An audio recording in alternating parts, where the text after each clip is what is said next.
Salve, salve galera! Sejam bem-vindos para mais um Tributologia. E eu tô muito feliz, esse é o nosso último Tributologia do ano. E nesse Tributologia eu queria fazer uma recapitulação. Eu vou recapitular tudo aquilo que nós falamos durante o ano? Não, né? Claro que não. Durante esse Tributologia, o que nós vamos fazer é pegar os principais assuntos que foram abordados durante o ano pelo STF. Eu selecionei aqui uma jurisprudência, os principais tópicos que foram julgados em 2021, para a gente falar no Tributologia de número 114, que vai ao ar no domingo, no dia 19 de dezembro de 2021. É o último Tributologia do ano.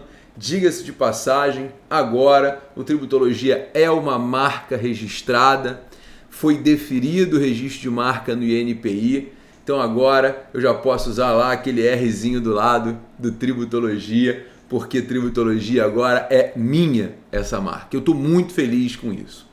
Pessoal, vamos voltar aqui ao nosso objetivo. O objetivo hoje é fazer uma pequena a recapitulação dos principais temas que foram julgados no STF no ano de 2021. É claro que foram muitos, eu separei aqui 10 temas principais para que a gente possa falar, temas relevantíssimos e importantíssimos, como uma forma da gente fazer uma retrospectiva. É o último programa do ano, nada melhor do que a gente fazer uma retrospectiva do ano de 2021 no STF, que é um ano de muita mudança, muito consequencialismo jurídico. Foi um ano que, tecnicamente, o direito tributário perdeu muito mais do que ganhou, mas nós tivemos muita jurisprudência que avançou, que evoluiu. Bom, o primeiro ponto,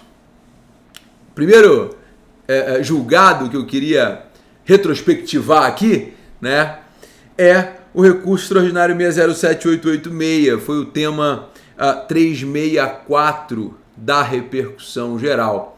No tema 364 da repercussão geral, o STF firmou o posicionamento no sentido de que é dos estados e do Distrito Federal a titularidade da arrecadação do imposto de renda incidente na fonte sobre rendimentos pagos a qualquer título por suas autarquias e fundações que instituírem e mantiverem.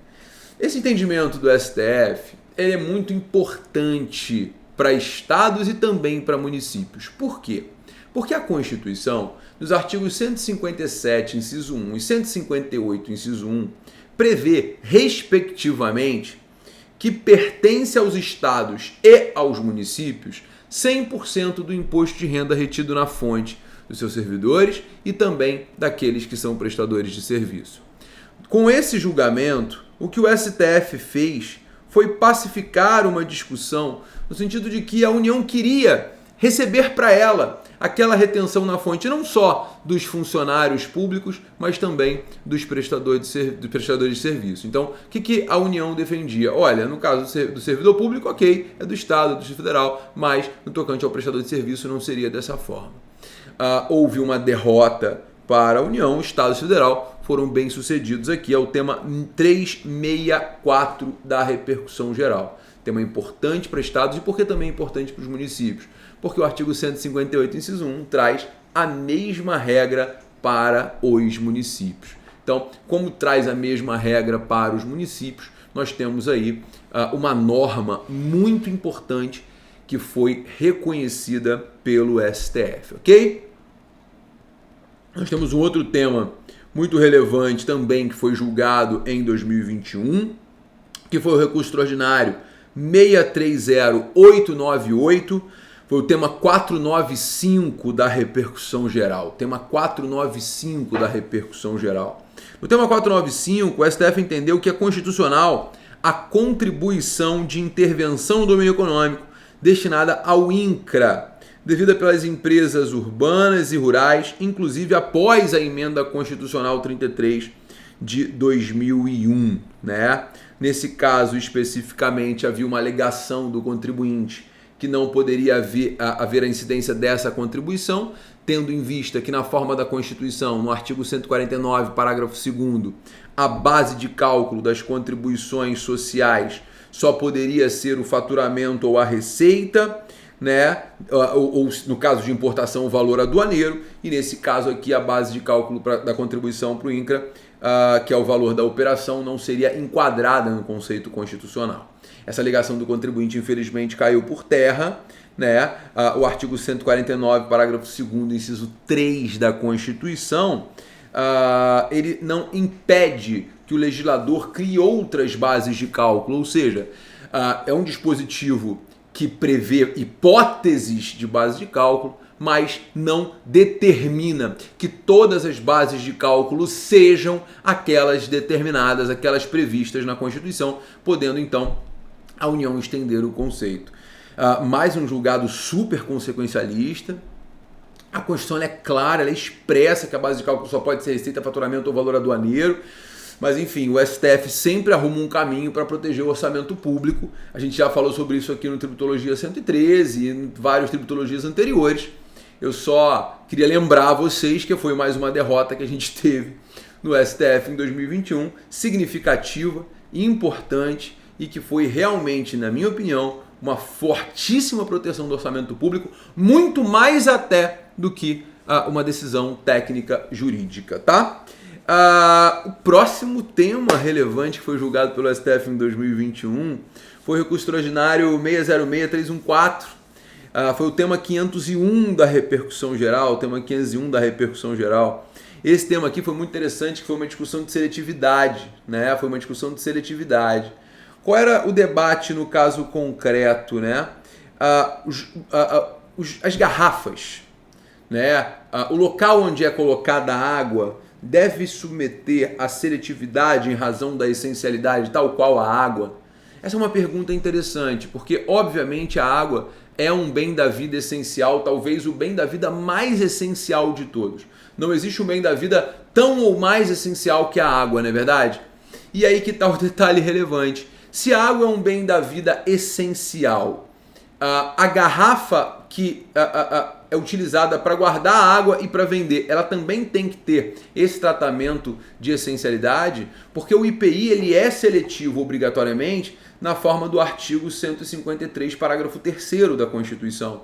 Como o IPI ele é obrigatoriamente seletivo, essa seletividade que determina que se o produto é essencial, a alíquota tem que ser menor, e se o produto não é essencial, a alíquota tem que ser maior, essa seletividade se aplica também à garrafa, né, ao garrafão, enfim, ao copo onde é comercializada a água.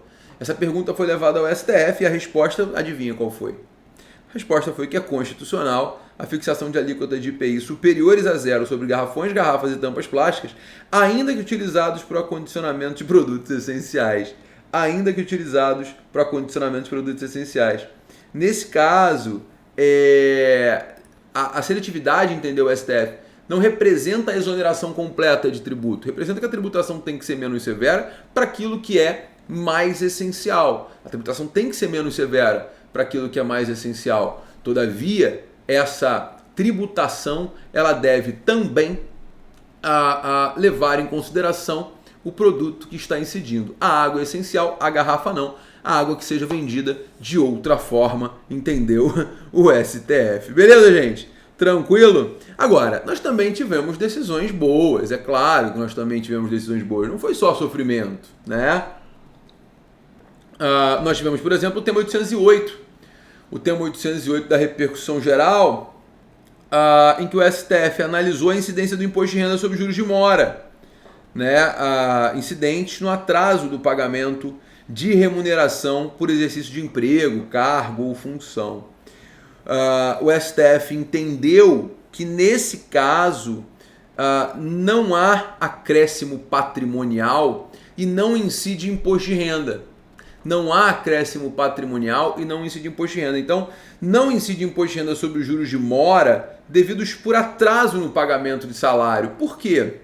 Porque isso, na verdade, funciona como um dano emergente, não como lucro cessante, né? Porque o que acontece? Quando a gente fala de verba indenizatória, a gente vai dividir em dano moral, e aí é indiscutível, súmula 498 do STJ, não incide imposto de renda sobre a verba indenizatória por dano moral. Por outro lado, você vai partir para o dano material na divisão entre dano emergente e lucro cessante. O dano emergente não é fato gerador de imposto de renda. O dano emergente não é fato gerador de imposto de renda, mas o lucro cessante é. Qual é a diferença? Eu sempre dou o exemplo do taxista, né? O taxista tá lá dirigindo o seu carro, de repente ele se envolve num acidente em que ele é vítima. Vem alguém e bate no carro dele. Nesse caso especificamente, ele vai ficar com o carro com defeito, ele vai ter que consertar aquele carro. O conserto daquele carro é o dano emergente, ou seja, é o montante que vai ser utilizado para repor o veículo, né? Para recompor aquele veículo, é o dano emergente. Diferente do lucro cessante, que é o valor que o taxista tem que receber pelo período que ele não trabalha. É o valor que ele tem que receber pelo período que o carro vai ficar no conserto. Então, o lucro cessante não se confunde com o dano emergente, entendeu? O lucro cessante, ele enriquece, então é fato gerador de imposto de renda, o dano emergente não. Então, no tema 808, o STF deu de forma muito clara que quando o indivíduo recebe um atraso na sua remuneração, ele está sendo recomposto de uma perda. Não é justo a incidência de imposto de renda sobre esses acréscimos, tá? Beleza? E esse foi o entendimento também, eu já aproveito o gancho para puxar para o próximo assunto, né, para o próximo julgado que foi relevante, foi o tema 962 também da repercussão geral. O tema 962 da repercussão geral, o STF entendeu da mesma forma. O STF entendeu exatamente da mesma forma. O tema 962 da repercussão geral, o STF entendeu que é inconstitucional a incidência aí do imposto de renda da pessoa jurídica e da contribuição social sobre o lucro líquido sobre os valores atinentes à taxa Selic. Então veja, se o indivíduo ingressa com uma ação de repetição de indébito e recebe o direito à restituição e esse valor volta corrigido pela Selic, obviamente não há incidência de imposto de renda.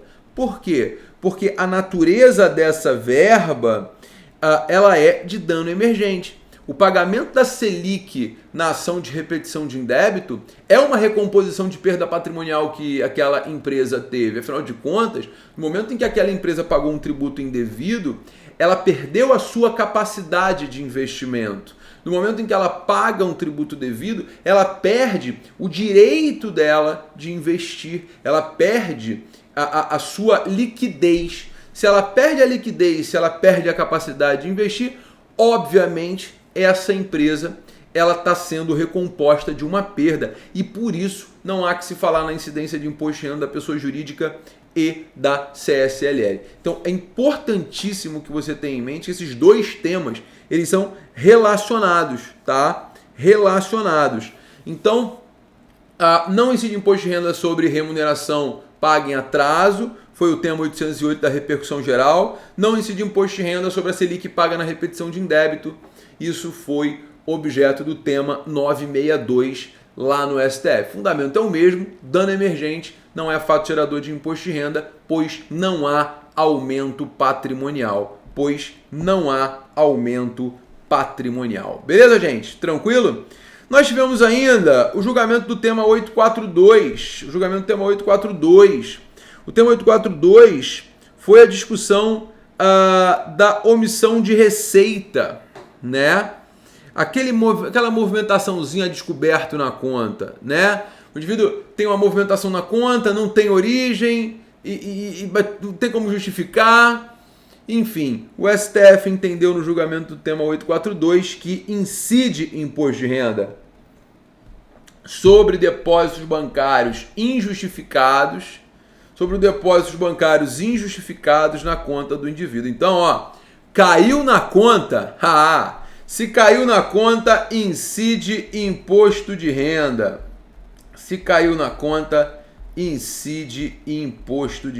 Beleza, gente? Fácil, dúvidas?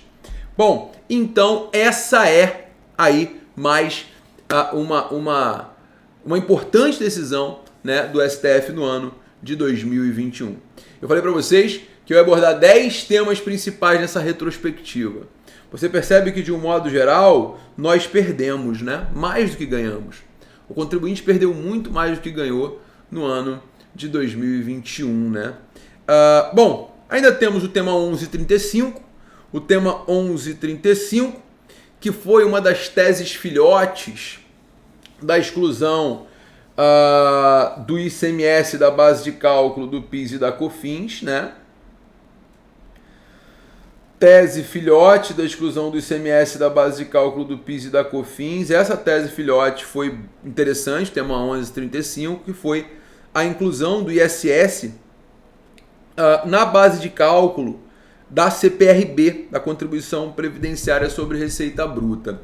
A CPRB ela foi criada no Brasil de uma forma muito interessante, né? A CPRB ela nasce com uma desoneração de folha, a empresa deixa de pagar aquela contribuição previdenciária de 20% sobre a sua, os salários, né, as remunerações pagas ao trabalhador, e passa a pagar um valor fixo sobre o seu faturamento. Isso ajudou a trazer muito emprego e tal, só que a questão é exatamente essa. Se incide sobre faturamento a contribuição previdenciária sobre receita bruta, contribuição previdenciária sobre receita bruta. Se incide sobre receita bruta, obviamente, né, isso é absolutamente indiscutível. Se incide sobre receita bruta, o conceito de receita bruta foi adotado pelo STF quando julgou a exclusão do ICMS do PIS e da COFINS e entendeu que o tributo que é transitório, que não fica na conta, não é fato gerador do imposto de renda. Esse foi o entendimento, não é fato gerador de PIS e COFINS, porque não é considerado faturamento. Esse foi o entendimento adotado pelo STF, lá na exclusão do ICMS, PIS e COFINS, e o entendimento é muito simples. O entendimento é simples porque diz o seguinte, olha, transitou na conta e não ficou, não é faturamento, não é receita bruta. Portanto, não é tributável por PIS e COFINS. E aí que está o detalhe. Apesar desse entendimento, o STF foi lá e deu um conceito, né, bem absurdo, dizendo o seguinte, olha, o tema 1135 não é bem assim, né? O conceito de receita, o conceito de faturamento lá em PIS e COFINS é um, e aqui ainda tem um outro problema, porque a CPRB é um benefício. A CPRB é um benefício que você vai se quiser. Você pode não ir. Se você não quiser, você não vai para a CPRB. Se você foi, é porque para você é bom. Então, provavelmente, você está querendo o melhor de dois mundos, disse o STF. Só que o STF esqueceu que a CPRB nasceu obrigatória. Quando a CPRB foi instituída, diversos setores foram obrigatoriamente empurrados para a contribuição previdenciária sobre receita bruta. Inclusive, setores que tiveram muitos prejuízos. Agora, cá entre nós, o fato de eu poder escolher se eu vou ou não muda o conceito de receita, muda o conceito de faturamento. Data máxima vênia, STF, mandou muito mal. Mais um julgado que o STF mandou muito mal. Sabe? Então, assim, é o tipo de coisa que eu particularmente só vejo o consequencialismo jurídico como fundamento para julgar. Não existe outro fundamento para julgar que não a proteção do orçamento público. Beleza? Legal? E nessa esteira do tema 1135 também foi julgado o tema 1048. O tema 1048 falava da exclusão do ICMS da base de cálculo da CPRB, que era também mais uma tese filhote, que era exatamente idêntica à exclusão do ICMS do PIS e da COFINS. Idêntica. E o STF foi lá e falou que não, você não pode excluir nada, se vira, cada um com seus problemas. Cada um com seus problemas. Tá? Então, assim, cá entre nós, é o STF adotando um posicionamento pró-fisco. Você percebe que nessa retrospectiva que eu estou fazendo aqui, nós tivemos muito mais decisões pró-fisco do que pró-contribuinte. A verdade tem que ser dita. A gente vai lutar, a gente vai brigar, a gente vai tentar encaixar uma tese, mas assim, cá entre nós, a chance de perder é muito maior do que de ganhar. Com a formação do STF que promete, né, para 2022... que é a formação composta por 2 ministros governistas, né? A nossa tendência é perder. Por exemplo, eu particularmente não aposto mais minhas fichas na exclusão do ISS do PIS e da COFINS. Não aposto.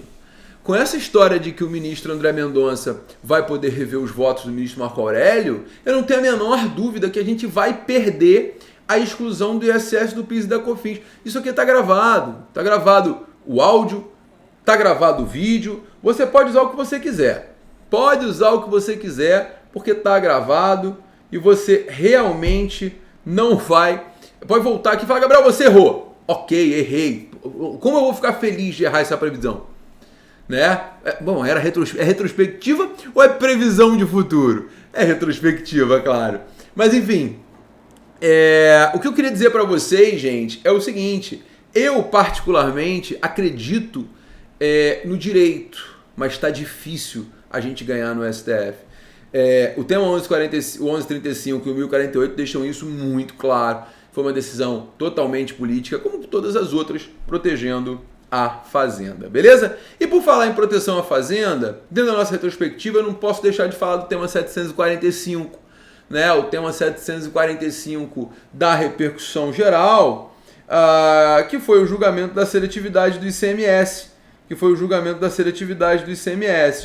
Julgamento triste, a gente começou feliz, terminou triste. Desde 2014, foi o tema do Tributologia 113, né? Eu não vou voltar tanto nesse sofrimento não, mas assim, é um absurdo, né? O STF deu uma decisão favorável ao contribuinte, como sempre tem dado no mesmo assunto. A aplicação do artigo 155, parágrafo 2º, inciso 3 da Constituição.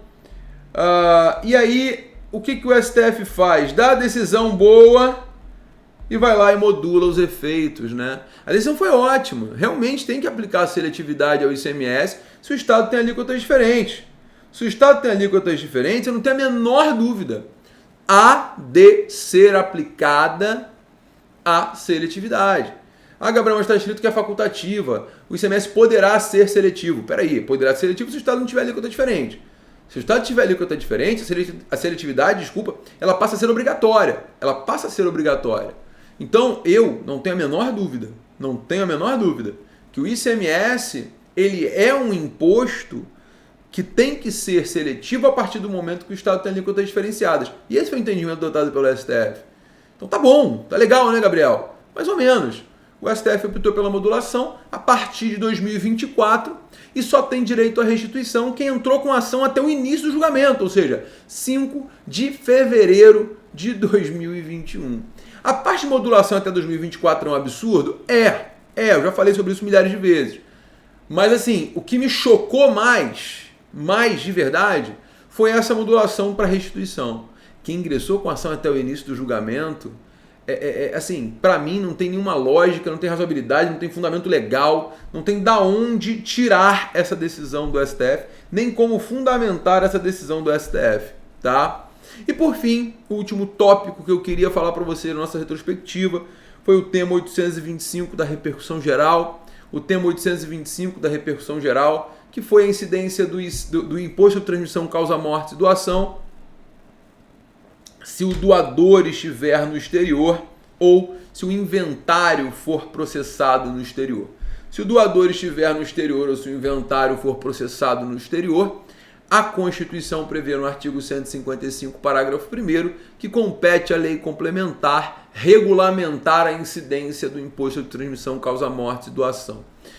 Tendo em vista que não há essa lei complementar, tendo em vista que o CTN não prevê esse assunto, o STF sempre entendeu paulatinamente, historicamente, pela aplicação da lei estadual. Na ausência da lei complementar federal, cabe aos estados tratarem sobre o assunto por regra própria. A DCT, né, prevê isso no artigo 33, parágrafo 3º, 34, parágrafo 3º, desculpa.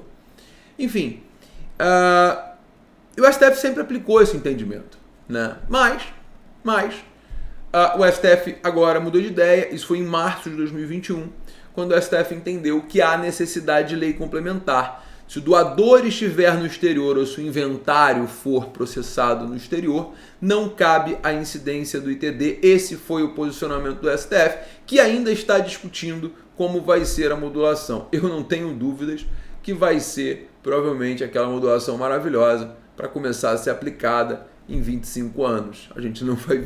Enfim, o fato é, eu estou muito descrente, né? Mas eu termino, essa época de final de ano sempre é uma época que nos traz esperança, e eu tenho esperança ainda, por incrível que pareça, de que nós tenhamos um 2022 jurisprudencialmente mais favorável e mais equilibrado, porque eu tenho uma sensação que a balança da justiça não existe em matéria tributária. A balança da justiça pode existir em qualquer ramo do direito, mas no direito tributário, a balança da justiça não tem absolutamente nenhuma aplicação. Eu tenho a sensação que enquanto no penal é indúbio pro réu, e nem tanto assim também, cá entre nós, decisões recentes do STF são teratológicas em matéria criminal, mas no direito tributário eu não tenho a menor dúvida que indúbio pau no contribuinte, e é assim que está acontecendo. Na pequena retrospectiva que eu fiz com vocês aqui, eu acho que já ficou fácil de você identificar isso, não é verdade? Bom, dito isso, eu encerro conforme prometido os 10 principais julgados de 2021 para mim, e foi um ano muito importante, foi um ano muito interessante. Eu queria agradecer você que acompanhou o Tributologia durante todo o ano de 2021. Eu queria agradecer você que está me ouvindo no podcast. Se você gostou desse Tributologia, por favor, curta, compartilhe, assista de novo, salve, comente, porque eu preciso disso para que a Tributologia continue crescendo. A gente começou com uma audiência e a gente dobrou a audiência durante o ano de 2021. Eu não tenho como agradecer a vocês, porque o meu objetivo com Tributologia nunca foi financeiro, foi simplesmente poder levar o direito tributário. E isso para mim não tem preço. Poder trazer e fazer que o direito tributário seja acessível a todas as pessoas. Você que está aí me assistindo no YouTube, meu muito obrigado. Você que está me ouvindo na sua plataforma de podcast, meu muito obrigado. Que venha 2022 com muita energia positiva. Agora, preste bem atenção, esse é o último Tributologia do ano. Eu vou entrar de férias no Tributologia e vou voltar em fevereiro. Já vou ver aqui para você anotar na sua agenda quando é que a gente vai estar de volta em fevereiro. O Tributologia volta no dia 20 de fevereiro. Nós vamos ter aí 2 meses de férias no Tributologia para você poder maratonar, assistir e ouvir os Tributologias anteriores. E a gente no dia 20 de fevereiro está de volta com mais Tributologia. Saúde para você, saúde para sua família, um Feliz Natal e um ano novo brilhante, espetacular, maravilhoso. Obrigado pela audiência, obrigado pela aquisição do meu livro. Opa, tá lá de cá. Bom, aqui também tem livro meu. Obrigado pela aquisição do Manual de Direito Tributário, você que comprou. Foi uma venda sensacional. Nós lançamos esse livro em maio e a gente conseguiu praticamente esgotar toda a primeira edição do Tributologia. Do Manual de Direito Tributário. Eu tô tão feliz em estar aqui hoje com vocês que eu realmente estou até me desconcentrando. É o último programa do ano, que foi um ano muito importante para mim. Agora, a palavra é esperança. A gente conseguiu avançar com a vacinação, a gente conseguiu avançar com a saúde e agora a gente precisa reconstruir aquilo que foi destruído pela pandemia. Você que está aí me assistindo, meu muito obrigado. Feliz Natal para você e sua família, um excelente 2022 e até fevereiro. Um beijo no coração. Tchau, tchau, galera.